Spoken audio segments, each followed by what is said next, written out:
Hello everyone, my name is Alex. I'm a 2000 rated over-the-board chess player, and in this series we're going from 1000 to 2000 elo in chess.com rapid games, where I'll be explaining my thought process as best as I possibly can for your education and entertainment. Today, looks like we have the Caro Kann Exchange Variation. My opponent may go for the Panov attack, but no, he goes for the normal bishop d3 line. And the line I'm going to recommend is knight to f6. And knight to f6 isn't just developing a knight. There is a reason behind this move. So one of the reasons that white goes bishop d3 on move 4 is to prevent our bishop from coming to f5. And he plays the move h3 to prevent a bishop coming to g4. So let's say white had played a move like knight to f3 here. I would continue with bishop to g4. I can't play it on the previous move, of course, because the queen controls that square. Now, there's many ways you can play the exchange variation. This is one of the setups that I face an awful lot, because white takes away g4 and white takes away f5 for the bishop. So we're going to go knight c6 and attack this d pawn. We are threatening to take the pawn, because there is no bishop to b5 check, because, like with a discovered attack, because we will take it. So my opponent goes knight to f3. I think we essentially at this point have to admit, okay, our bishop is not going to get itself developed, unfortunately, because we simply cannot get it out. There is an argument to be made, I suppose, for fianchettoing the dark squared bishop, but I prefer to play e6. And yeah, this bishop isn't going to be amazing, but it can get involved in the game later on. It often goes to d7 and can support queenside expansion with like a6 and b5. And, you know, it could potentially stop moves like a5 in the future from challenging our b-pawn potentially. And we'll probably continue with like bishop to d6, queen to c7, one of the major ideas of the exchange variation. Because we're going to get, at some point, white will go c3 most likely. I'll be shocked if he doesn't. We'll get a Carlsbad structure where the pawns are situated like this. And basically, white, a big portion of white's play will come from trying to control the e5 square. So I like to set my pieces up in a way that fights for the e5 square as much as possible. We also have the option, potentially, of going like a6, b5, typical queenside expansion, minority attack kind of thing, trying to maybe use the open c file, and go bishop to b7 rather than d7 in some lines to potentially support a knight to e4 idea. But often I prefer to put the bishop on d7. However, you can kind of do whatever you want. I think this video is going to be very useful for a lot of you, because I know so many people find the exchange variation of the Caro Kann to be so dull and so uninteresting, right? And I can understand the sentiment, because, yeah, it kind of can be. There's not a whole lot of tension going on in the center. Like, the pawns are kind of just where they are. White is very unlikely to go c4. I could have maybe tried to play e5 myself at some point, but, you know, I don't really want to be left with an isolated d-pawn. Although in some lines you can go for that. Now my opponent goes bishop g5, which feels like a bit of a concession to be developing the bishop and then moving it immediately. Taking seems much more natural, and I get my queen developed, sure. But, you know, maybe I'm threatening queen to b4 check, picking up the b2 pawn, but white can just go c3. But what I'm thinking here is either going queen to b6, applying pressure to d4 and b2, or going queen to c7, just securing control of this diagonal. h6 is kind of appealing. If takes, of course, I'll take, and I should be better. If bishop to h4, part of me wants to kick the bishop back to g3 and try to take it and damage white's pawn structure. I suppose in that line, I'd have queen to d6, applying pressure to g3, not allowing white to castle. That's actually a very difficult pawn to defend. That's actually a really difficult pawn to defend. It'll be interesting, because h6, queen c7, and queen b6 all look like decent moves in this position. But something tells me that, you know, developing the bishop to f4 and then putting it on g5 just can't be a good idea. It just can't be. The reason I was so heavily considering these moves as well is I'm not afraid of this exchange. I don't think, because it just opens up the G file for me. And, in tandem with my bishop, I feel like I should have pretty good play against the white king. Here, however, I believe I can just go G5, take the bishop, and go queen to D6. And here, I am also actually threatening queen to B4 check, which would just pick up the B2 pawn by force. So I actually have two different threats in this position. And I don't think you can defend G3. I mean, the best you can probably do is just play G4, getting the pawn out of the way. In which case, I can either go Queen G3 check anyway, forcing King to F1 to defend G2, and then I don't know. I'll figure it out from there. Maybe Knight to E4 looks like a decent move. Obviously, I do have this issue of my light squared bishop. However, I'm most likely either going to play E5 at some point in the future, or play the move B6 to get my bishop out to A6, particularly if this bishop gets taken or, traded off for a knight on E4 or something. This diagonal could be really, really useful. Alternatively, if G4, I should consider the move queen to B4 check. And after probably queen D2, queen takes B3, knight to C3. Oh no, knight C3 can't be played. The rook is hanging. Is there anything else? Oh, I suppose if queen to B4 check, knight B to D2, take rook to B1. And my issue with that line is that white's getting developed very quickly, applying a lot of pressure to my position. My queen will probably get stranded, like on the outskirts of the board. And when white castles kingside, this rook is going to be very, very annoying to deal with, which makes me lean more towards, if the move G4 is played, just playing queen G3 anyway to stop this rook getting into the game. I think that castling kingside might actually be the best option for white, just giving up the G3 pawn. I mean, you could even try to play knight takes G5 with a discovered attack on my knight. However, if take, rook H3, that looks winning for me, because you can't take because the pawn is pinned, and I'm threatening queen to H2 check. And that just looks very, very uncomfortable at the very least. Yeah, I should be good there. Also, D4 might hang if the queens get traded, or even if the queens don't get traded, D4 might hang. By the way, if you're enjoying the video so far, please drop a like and subscribe if you haven't already. I would really, really appreciate it. And the support recently on the channel has been awesome, so I'm really, really thankful for that.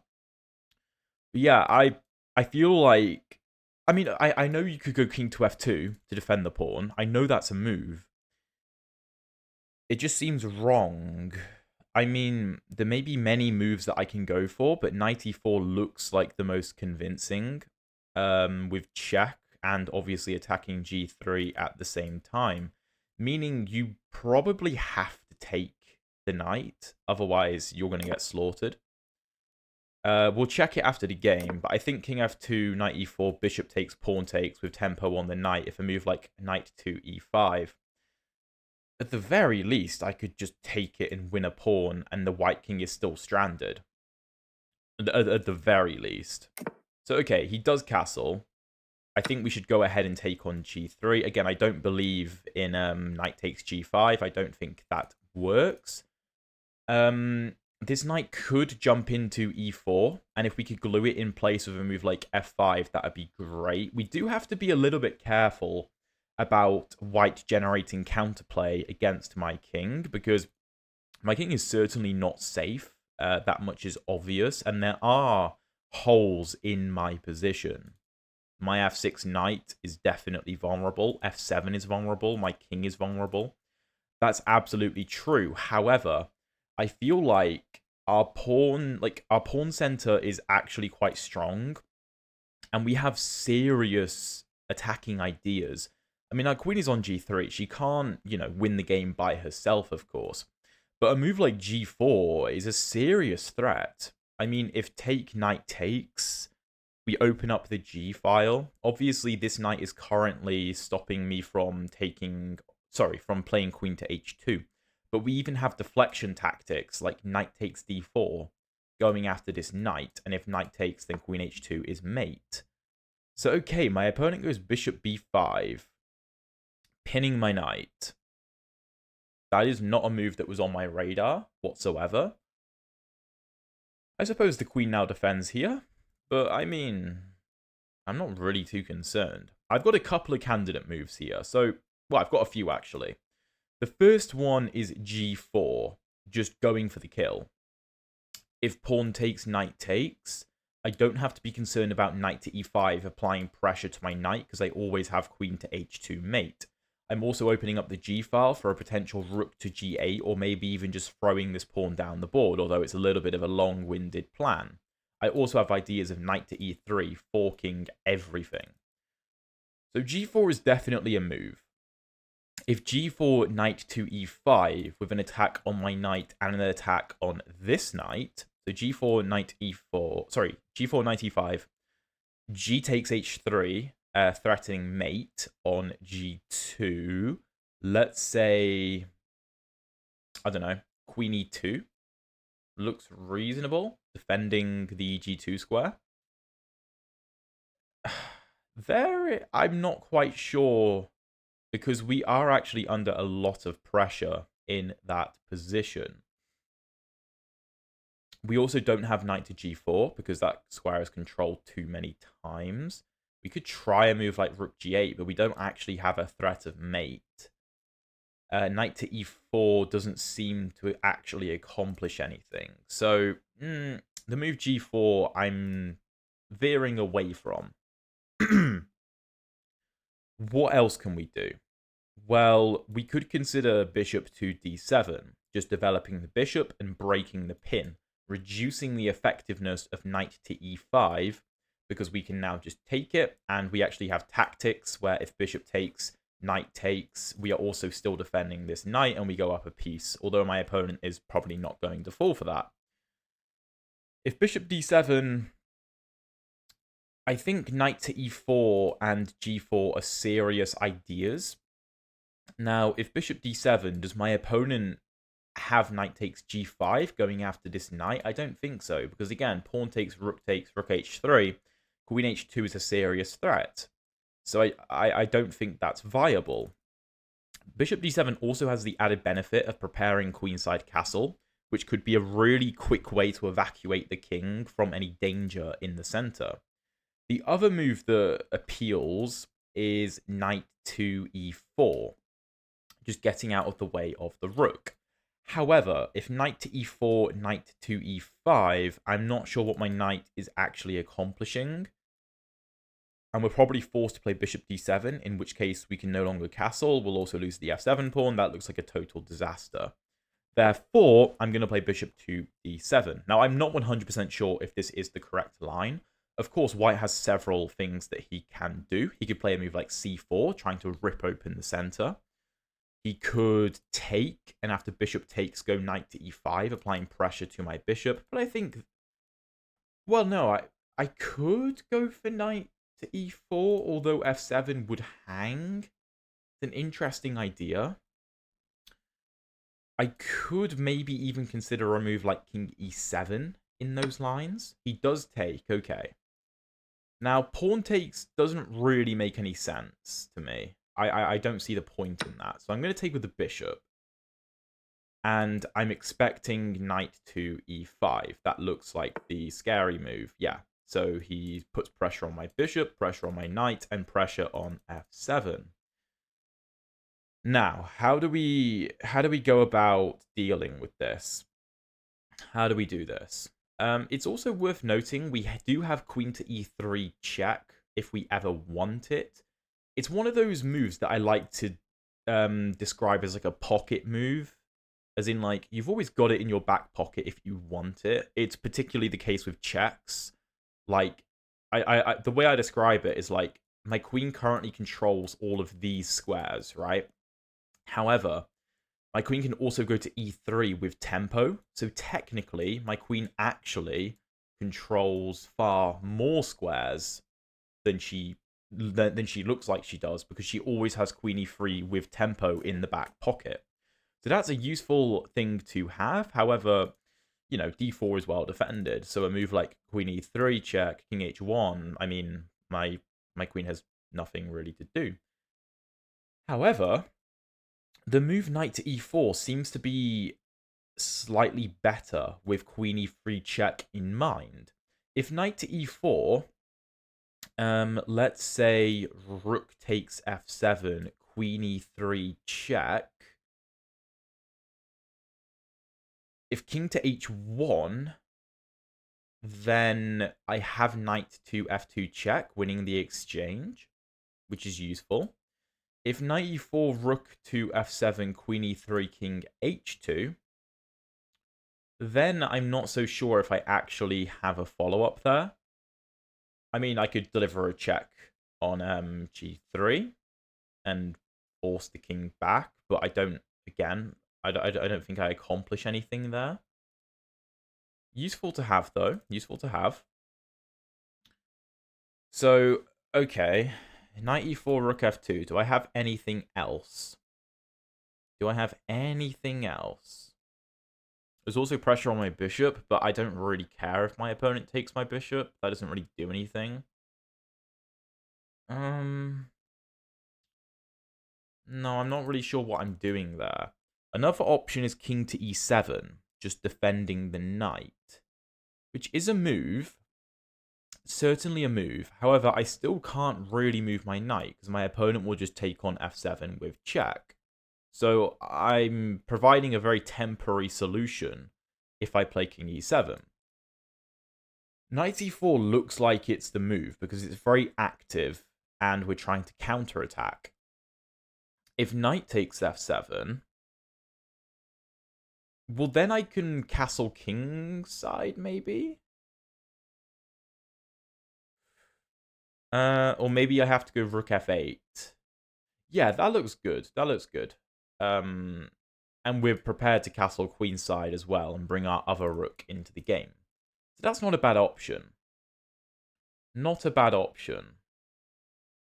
Knight e4. My issue is, what do I do after rook takes on f7? I could castle queenside, but I'm concerned about my bishop getting chopped off and something like rook a7. That looks very dangerous. I don't really want to be getting involved in those lines.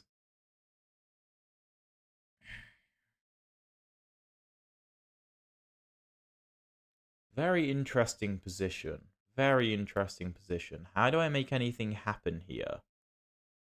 Because I'm under some serious pressure. Serious pressure. I could go king e7 and just try and hang on to the knight and prepare a move like rook to f8 and then knight to e4. Remember, I am up a pawn. If king e7, I mean, maybe c4 is a move. It does seem like a little bit of an overextension, though. King e7, let's say knight to c3. Well, that doesn't really do anything. It does control the e4 square, but the knight isn't actually threatening anything. If knight to c3, I'm just go rook f8 or rook a to f8. Either is fine. I, of course, can't queenside castle. I need to address the threat on the knight. Don't forget about that. Knight e4, rook f7. Maybe I can queenside castle. Maybe I can. If knight takes, pawn takes, rook a7. Check, king g1. Check, king h2. I still don't have a way in. I can give checks, but it's not enough. It's not really enough. I don't know. Don't know. I feel like knight e4 should be the correct move. And to be honest, I'm running out of time, so I need to make a decision. So I'm going to go with knight to e4. I'm not 100% confident in that.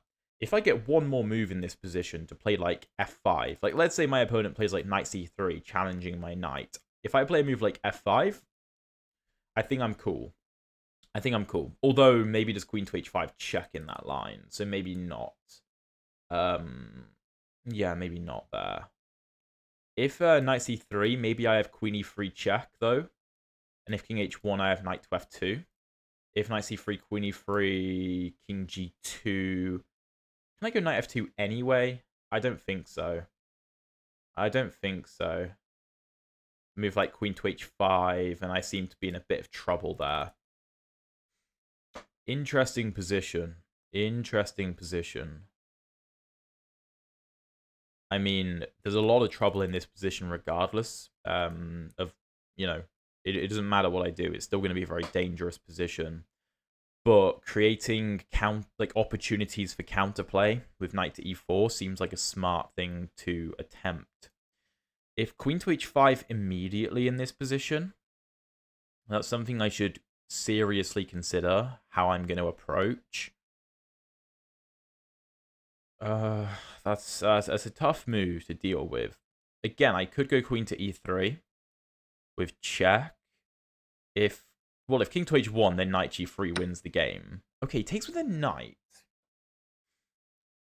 That is surprising. The knight does have an escape square on d6. I know it's controlled currently by both of these pieces. And it's an escape square with check, which is important. My rook is also under attack. Okay. Well, okay. I know I have rook f8. But what happens if I go queen e3 check? Again, if king to h1, I have some kind of check and I'm winning. If queen e3, king h2... I don't have knight f2 because of queen to h5, so that doesn't work. That doesn't work. I'm really surprised he took with the knight. Queen e3, king h2. Of course I could go back, but I don't want a repetition. So maybe that doesn't do anything. Maybe it doesn't do anything. What happens if I go rook to f8? Well, if my opponent plays a move like knight takes h6, check, king h2. Again, it's unclear. Worst case scenario, though, I could just queenside castle, and the white king looks incredibly vulnerable. Incredibly vulnerable. If rook f8, knight to e5, I think again I can just queenside castle and I have good play. Or even no, that doesn't quite work. I was thinking about bishop to b5, controlling the f1 square, but it's a bit too early for that. Well, I feel like I only really have one option. If rook to f8, queen to h5, that's something I should consider, because knight d6 would be double check. If check, again, king h1, knight g3. If king h2... Again, I do have a repetition, but I don't really want a repetition. Here. That's a difficult move to deal with. I can't queenside castle either, because the knight controls d8.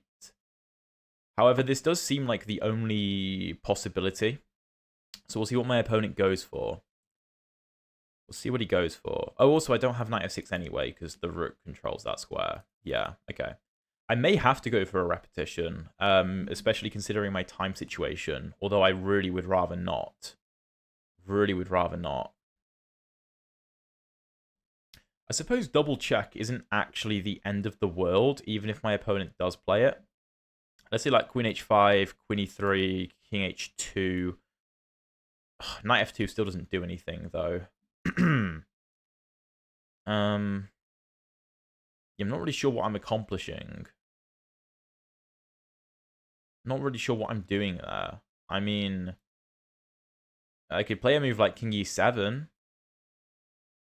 Maybe? Okay, he does go for this. Okay. Do I have to go for the repetition? That's the question. Okay, let's start with queen e3 check. See if he goes wrong. If he goes king 2 h2, I'll just bring the queen back to give myself some extra thinking time.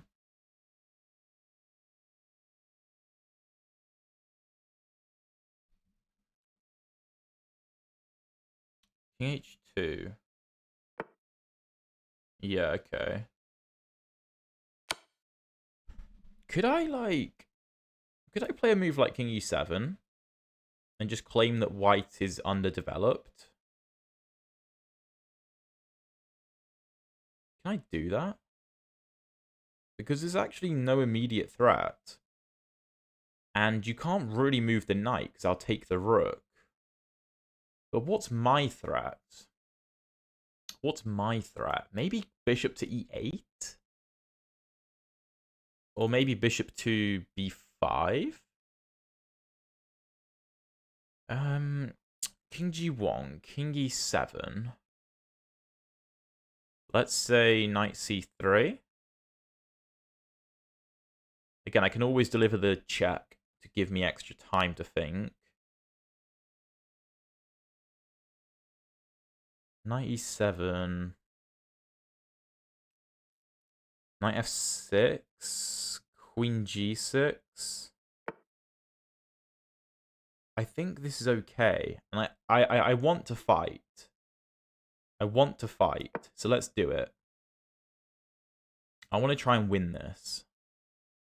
This knight can't really move because the difference with my king being on e8 is the knight could always move with some kind of tempo, right? But with my king on e7, the knight can't move with tempo, meaning that any knight move I meet with rook f1, and then probably rook f8, and white is probably lost. I'll have like rook f1, king f1, and queen takes f7 ideas anyway, right? Regardless, I also have bishop b5 in the back pocket. So white really needs to try to connect the rooks, which is why I'm talking about moving this knight. Like, knight c3, I mean, still not cut and dry. I mean, I have moves like knight d2, maybe, trying to dislodge the rook. And if the rook moves off of the f-file, then I'll take the knight, which could be useful. So let's say, well, of course, knight d2 can't be played. I'll take it. Knight c3. Again, I can deliver this check to give myself more time.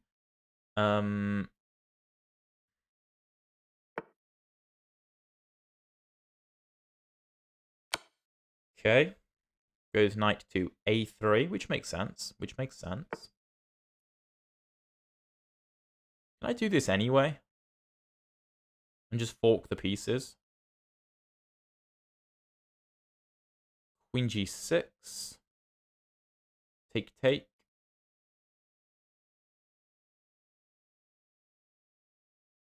Feels risky. It feels risky, but I don't see a follow-up for white, really. Let's just deliver this check. What about knight to f6? Knight f6, queen g6.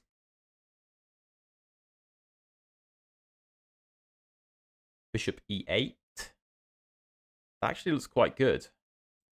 If knight to f6, rook f6, king f6, rook f1, king e7... I don't think there's actually a threat there, but it looks a bit scary. I could go bishop to e8 immediately. It doesn't carry an immediate threat, but I still have everything in the position if I want it.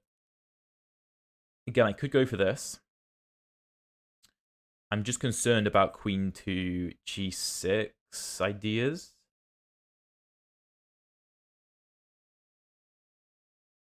I don't love that.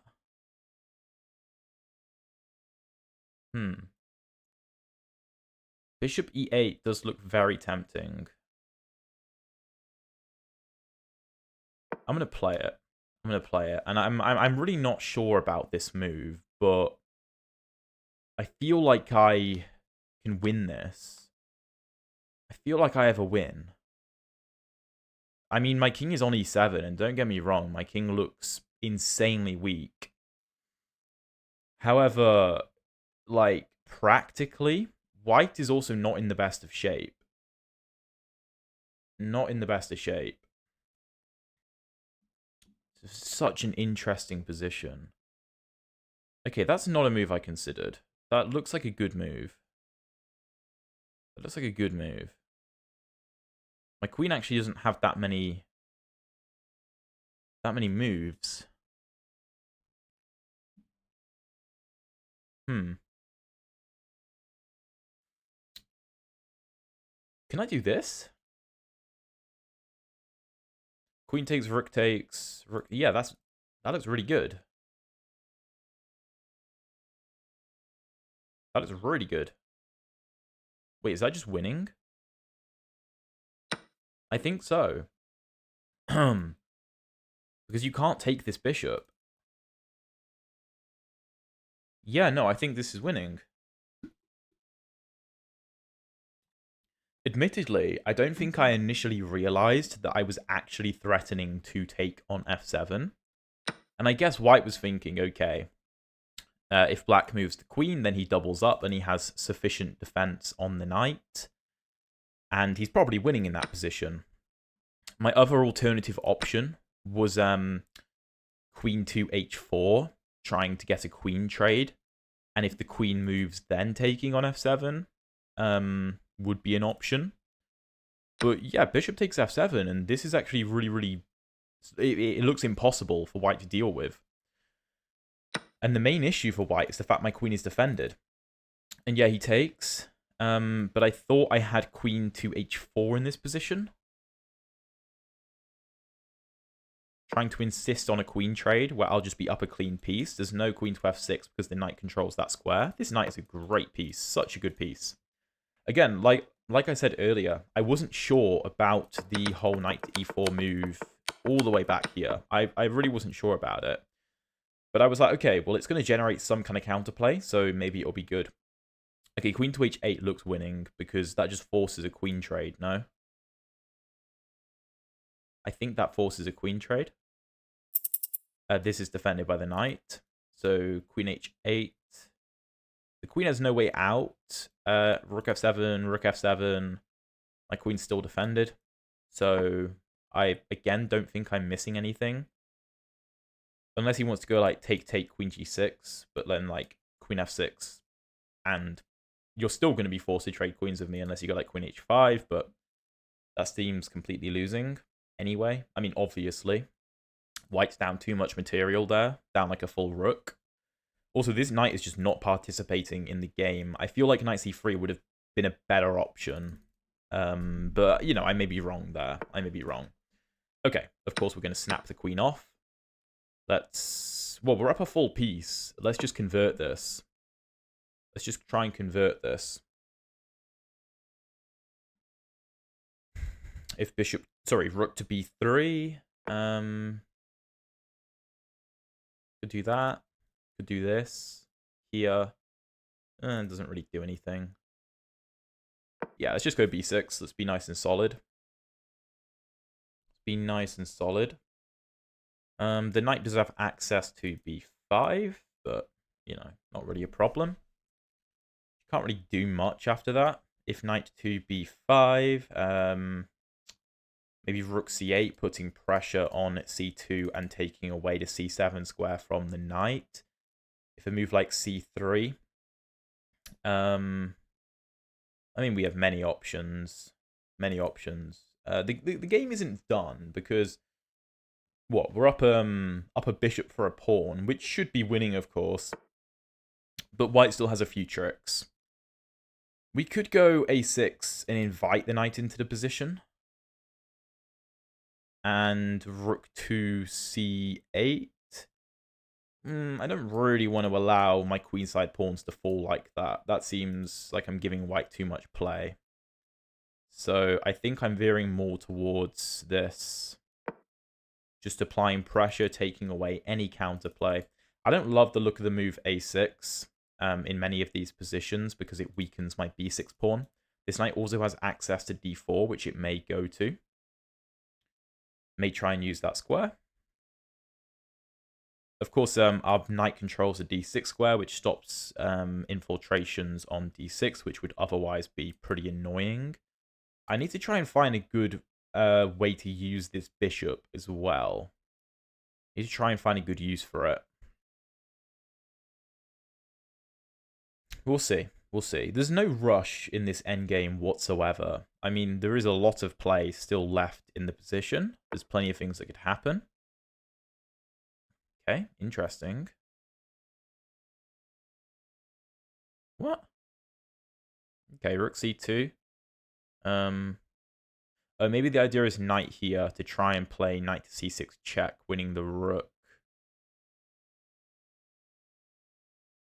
Here. Knight d4. Here. That's winning. Yeah, that's winning. I think I prefer the move a6, though. Just kicking the knight. Again, trying not to complicate things. I'm sure taking on c2 was equally winning, maybe even more. But I don't want to take chances. I don't really want to take chances. Let's go rook c4. I want to induce the move c3, which looks strengthening, and in many ways it is. However, it also secludes this rook to the queen side, which I like.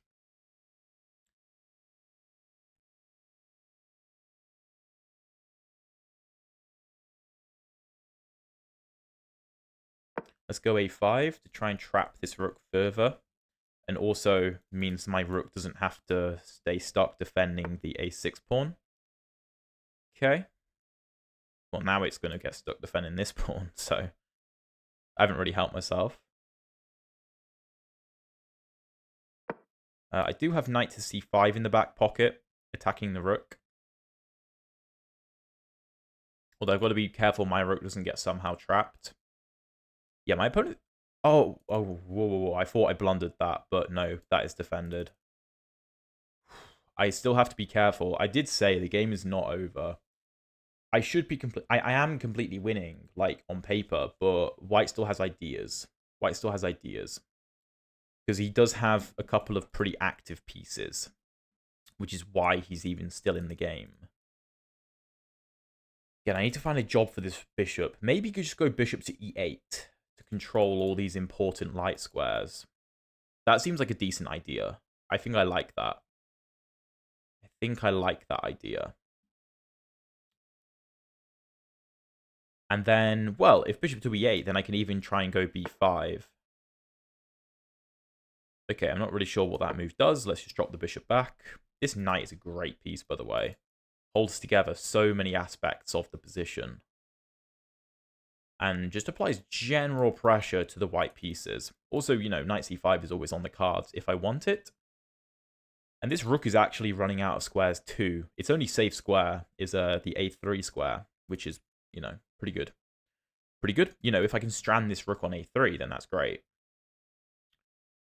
And maybe I can even try and push and play on pins and things like that. I like that. I like that. And I can put this bishop on d7 as well to defend this pawn, give my king some freedom, open up the f-file for my rook if I want, which is quite nice.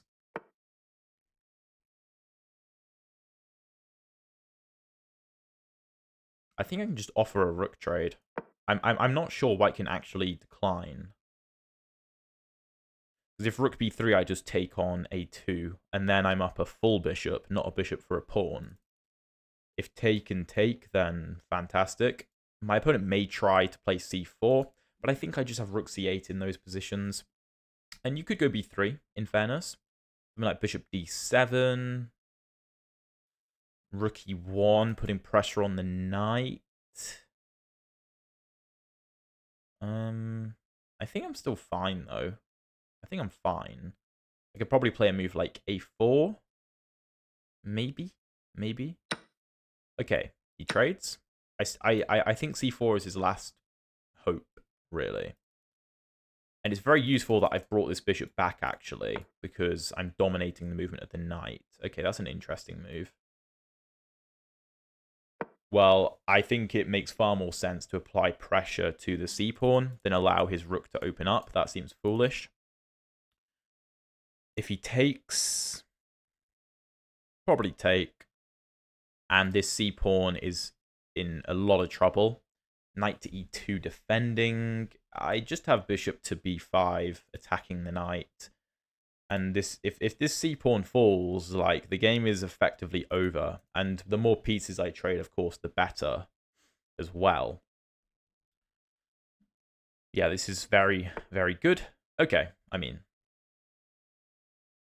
he is securing access to this square, although I don't think it actually does anything. Let's take. Now we are up a full bishop. Yeah, he can come here, but, like, I just move the king.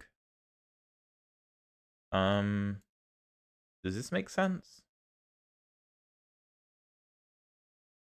Check here. That's fine. I think I prefer king e8, though. Just because king e8 doesn't get involved in any shenanigans. You'll hear me on the channel talk about this geometry between a knight and another piece all the time, and how it's so difficult for a knight to get to a piece like 2 diagonal squares away from it. It would have to do, like, you know, it would have to play quite a few moves to be able to attack that. Also, note that b5 is hanging, so my opponent defends it. Okay. Well, I feel like we can just attack the pawn again. Let's put pressure. Also, we could start pushing the d-pawn depending on where this knight goes.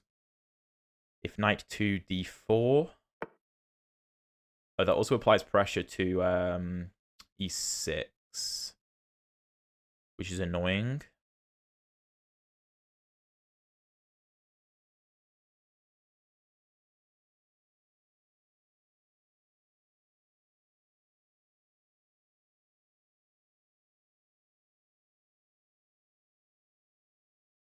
Okay, I'm going to defend it.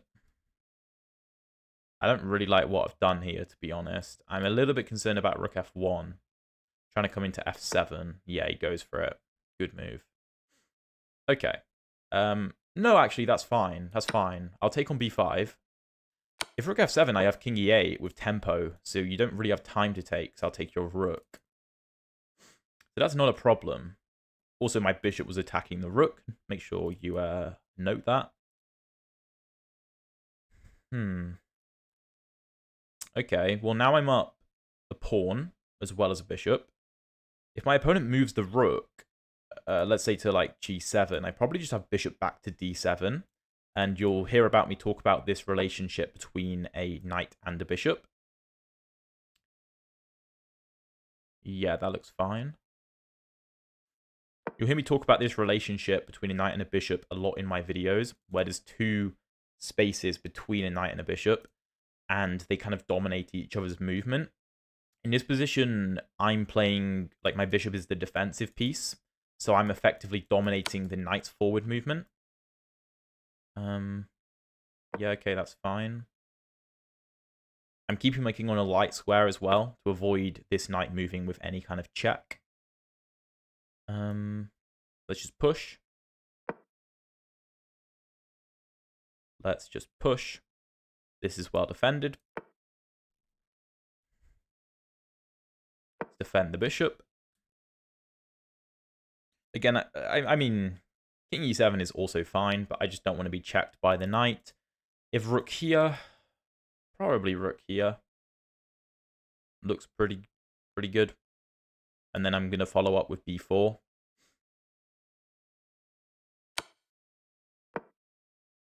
Yeah, I'm not blundering anything. b4 is ready to be played.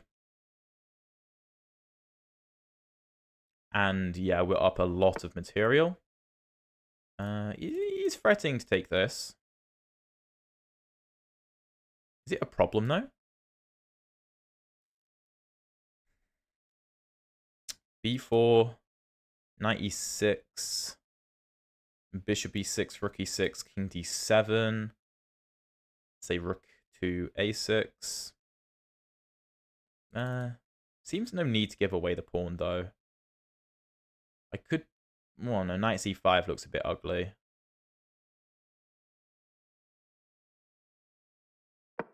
Knight takes. I think that's fine. I think I'd rather give up the b-pawn.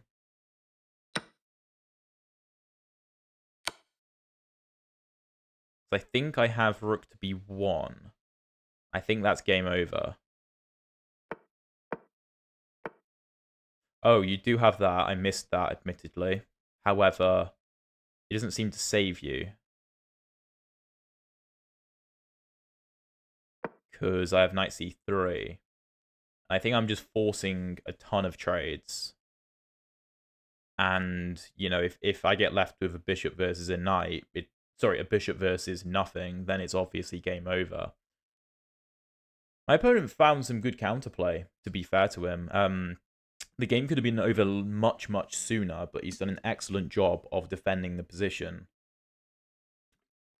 to the best of his ability. I'm going to be really interested to see earlier in the game, like whether white had any other chances.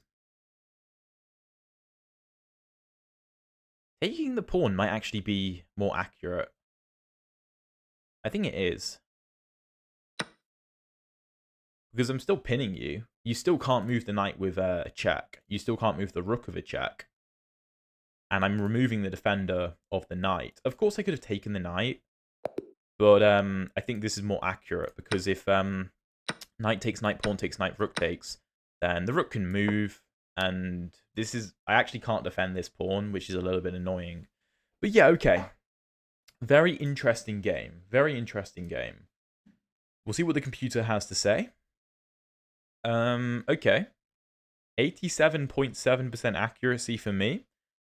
84.2 for my opponent. There were definitely times in which we both could have done better, but let's have a look at this game. So, we've an exchange Caro Kann. My opponent goes bishop d3. Like I said, it would be a bit of a mistake, I think, to play a move like knight to f3 here, because I can play a move like knight c6, and let's say you go bishop d3, I'll go bishop g4, and here black is actually slightly better. This is actually a relatively common line that you will face all the time, and black is just slightly better. Just slightly better, because let's say like c3, I don't know, e6, castles, bishop b6, knight bd2, knight g to e7, or even queen e7. Sorry, queen c7 is probably slightly more accurate with, you know, a threat. And this is just very comfortable to play. You can begin queenside expansion if you want. You can try and get the knight in. You can try and play b4. There's loads of things you can do. But okay, my opponent goes bishop d3. We go knight to f6 and h3. This is a very common line. As I mentioned earlier, this bishop struggles to develop. We get the knight out, knight f3. Oh, I always forget that knight b4 is the move here. I always forget this. And the point is literally just to put pressure on the bishop, and there's no c2 square for it yet. If it comes here, then just bishop d7, and I trade off my bad bishop. Fantastic. If you go here, then I can bring the bishop to f5. So the best line is for castles, take, and then e6, and I just get rid of white's best piece, basically, which, yeah, okay, I completely forgot about that. But e6 is still fine. Bishop f4, bishop d6 offering a trade. My opponent really should be taking this bishop, but he goes bishop g5, which is just a bit of a waste of time, and we go h6. I also like to look of the move queen to b6, which the computer also likes. Its favorite move for white is actually bishop c1, which is hilarious, but, you know, h6 is the best. Bishop h4 is actually a mistake, because this g5, bishop g3 take idea is really strong. But interestingly, queen d6 is incorrect. Try and find the best move here for the black pieces. Pause the video, try and find the best move. So the move's actually knight to e4. Now, why is it knight to e4? Well, it actually touches on a couple of ideas I mentioned earlier in the game. The bishop can't really take because of this, and I just go up a clean pawn. Maybe play f5 to hold on to this pawn. I don't know, like take, knight a3, f6, knight c4, b5's even a move here. But like, I'm just up a pawn. So if knight to e4, attacking this, g4 is the best move. And then I can either go knight to g3, attacking the rook, or I can play f5, which is an idea that I touched on in the game, where this is a really nice formation. Because if white takes, we'll take back with the f pawn, and this is clearly good for black. I mean, like knight e5, knight e5, fe5, queen b6, attacking b2, let's say like b3. You know, I actually have a lot of threats here. This is very uncomfortable. So queen d6 is technically a mistake, and everything in this position loses except for castling, which is kind of what I thought. Other moves include like g4, and I do have queen b4 check, but better is just queen g3, and here we just crash through on the king side. Another move I was talking about was king to f2, but I thought knight e4 was completely winning here. Because of like take. If the knight tries to come in, we could take. We also have e3 check. Wow, yeah, this is deadly. This is deadly. So my opponent castles, which is a great move, and we take on g3, which is the best follow-up. Bishop b5 is an inaccuracy. It did confuse me. Knight h2 is the best move, which isn't particularly findable, to be honest. I don't really understand. Just to open up this, and if this... I have knight d4? And if take... okay, that makes sense. That makes sense. So, bishop b5 is played. Here, I was trying to decide between g4 and bishop to d7 and knight to e4. On knight e4, I thought it didn't work because of knight to e5. And the computer wants to castle here. I went for bishop d7, and this is apparently a blunder. I wouldn't call it a blunder, I'd call it more of a mistake. Now, g4 I did consider, and I thought, well, if take, I'm clearly better, because this knight can't move because of this, and the g-file is open, this must be good. However, I couldn't find a response to knight e5, gh3, I think queen e2 is what I was concerned about, and I thought that I was getting slaughtered. The computer wants to take, and after queen takes, it wants queen e3. If the king moves, queen d4, and it just doesn't care about our king's safety at all. This is, I feel like, is a very inhuman way to play the position. Very difficult to play like this with the king so exposed. But the engine finds a way to make it work. I chose bishop d7, and my opponent follows up with the best line. Bishop c6, knight e5. And here I, of course, took a really long think. A really, really long think. Now, the best move is a move that I actually didn't consider whatsoever. Try and find the best move for the black pieces. Maybe you saw it during the game, but try and find it. This is very interesting. So the computer wants to play knight d7. Of course, the only move for white here that makes any sense is knight f7. And the line isn't even rook to f8, it's rook to h7. And the point is, the knight can't come here because we control that square. So the computer wants knight c3. If we take, then queen h5 and we lose. So the move is king e7, similar to what I played in the game. And after rook f3, queen h4, the knight does come to e5. Take, rook f8, king f8. And this is equal. Honestly, I think I'd take black here, to be honest. I feel like black actually has the better position, but yeah, okay. I chose knight e4. And here, there is only one move for white. This is a very, very intense game, because there's so many of these positions where there's only one move.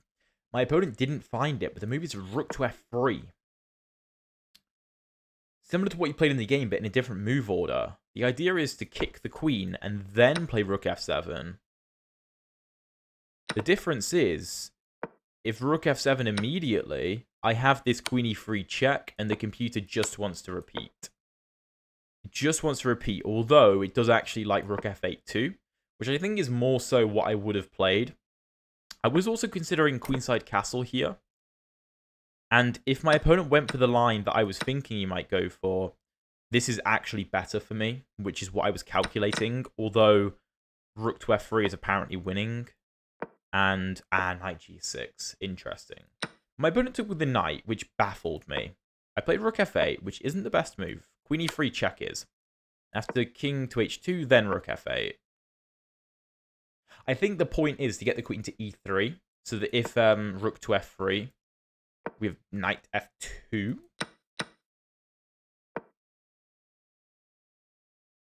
Wait, what? Rook e1? Take. Okay, that's nuts. Yeah, it again wants rook f3. My opponent went queen h5, though, which I thought was the most natural-looking move. I gave a check on e3. King went to h2. Gave another check. And this is actually not the best move. So the best way to go about this position was a move I saw, which was knight to g3, attacking the queen and the rook. If knight e6, king e7, this is actually good for black. But I couldn't... Oh, I take on d6. I don't have to take. Although even if I do take, this is still fine. Huh. I think I was also a bit concerned about just like, oh no, you can't develop the knight. The queen's hanging. Oh yeah, okay, fair enough. That does make a lot of sense. I think it's difficult to find that because it's not a forcing move. But I went king e7, stepping out of this and stepping out of this, and basically saying, look, you're in a lot of danger here. If you try and retreat your knight, you lose the game. So I assumed that knight c3 would be played, which is the best move. And here, I don't know, again, bishop to e8 is the best move, which is what I played in the game. But my opponent went knight a3, which just baffled me. I'm like, why is your knight on a3? I mean, if you go knight c3, I'm obviously not going to do this. This is completely losing. Why would I do that? Oh, wow. Yeah, that's intricate. Oh, okay. And then, like, rook take, king take. And, yeah, okay. Knight a3 made no sense to me. I played queen e3 check. King h2. The computer likes this, which is a bit insane. I went back, and then I went for bishop to e8. There were actually several winning moves. g4 was also a winning move. Followed by this, but I don't know. Bishop e8 is the cleanest. And my opponent went rook f3, which is the best move. But I can just take. And the issue for white is that nothing works. If you take here and do this, then you're down a full rook. The issue is that my queen is defended. That's the problem for white. Nothing works because my queen is always defended. You can't do this because, like, you don't accomplish anything. So my opponent went queen h6. I went queen h4, queen g7, and queen h8. And this is the line that I'd calculated. And I was like, well, the queen literally cannot escape. Queen went to e5. I snapped it. I went bishop h5. Bishop e8 was better. And in hindsight, makes sense because it stops this knight from getting into the game. But we went for this. I went b6, knight b5, rook fc8, rook a3. And I mean, you know, rook takes is the better move. But I didn't want to get involved in any shenanigans. The computer actually wants this. Because if this and this, then my rook is protected. But there's no need to be complicated. A5 is the best move. Rook b3, rook b8, rook c1, bishop. Yeah, bishop e8 the computer loves. Because this rook is just running out of squares. And after rook a3, rook to a4, the trade is, of course, beneficial. b4, I didn't understand. I thought c4 was going to be played. And yeah, I know that this line exists. But I thought that rook to e1 was a good option. I can't take my knight hangs. And then I have to decide what I'm going to do with the knight. So the computer's move is knight c3. And there's something like this. And maybe there's still play, although, you know, not really. But b4. Rook c8, b5, take, knight c6 check, king e8, rook b1. And I'm just trying to massage the position. I don't need to be spectacular here. But I like the way I went about it. And then managed to find a way to kind of trick white into getting his knight pinned. And after a4, knight c3, rook b8, knight a4 is the best move.